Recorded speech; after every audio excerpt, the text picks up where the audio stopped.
Anyone who's ever been to a Christian worship service knows that one of the foundational elements of worship is to sing.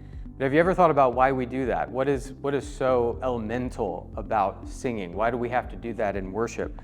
Well, the easiest thing to point out is that Scripture commands us to do this, especially all over the Psalms. Here's Psalm 92. It says, "It is good to give thanks to the Lord, to sing praises to your name, O Most High." So it's good. This is the right and fitting thing to do, is that the people of God would sing to our God. Why is that? Why does the Lord command this of us? Well, it is one thing to pray and to say words together, and we're to do that in Christian worship as well. But singing is now taking prayer and it's adding music to it. And singing, I think everybody can agree, anytime you listen to your favorite music of one sort or another, your emotions, your affections are engaged in a way that they aren't when you're simply speaking words. So what the Lord has given us in this command to sing to Him, to actually make melody with our hearts and with our mouths to Him, He's calling us not just to worship Him with words, which we should do, but to offer our whole selves up to Him. All of our emotions, everything that we're feeling, we're to cast our cares upon the Lord because He cares for us. And singing helps us to do that. Well, what should we sing then? Just like there's different kinds of prayer, there's different kinds of passages of Scripture that we might get read in worship, there's also different kinds of songs to offer to the Lord. It engages every part of the human person. The positive sides of things, the negative sides of things, the positive sides of our lives and the negative sides of our lives. If you open just the Psalms themselves, you'll find that sometimes the psalmists are in the depths of grief. They're lamenting.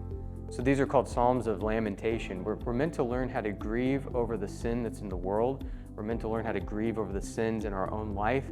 We sing confession of sin when we offer up Psalms of lament and confession to the Lord. There are Psalms that are filled with joy and celebration. There are Psalms that command us and instruct us in how to offer up songs of thanksgiving to the Lord.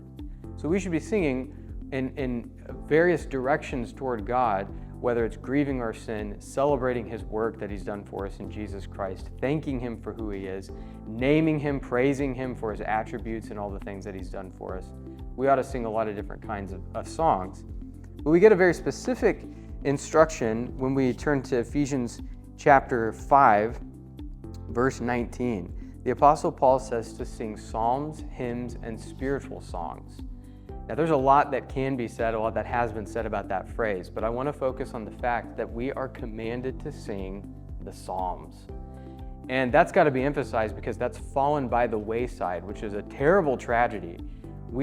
Some have said that we're probably the first generation to have almost totally abandoned psalm singing when it comes to mainstream Christian worship.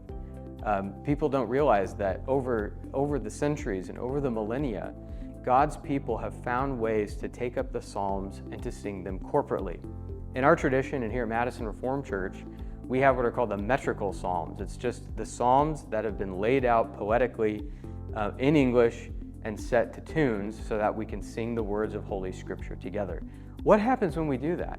Well, what happens is that we're doing what God has commanded us to do, which is to sing them. We're taking up the various emotions that are inherent in the Psalms so that every part of the human experience is being offered up to God. And thirdly, we're doing that together. We're going through this process of casting our cares upon the Lord, but we're doing it with one voice as the people of God. This not only pleases God, but is unifying for the people of God.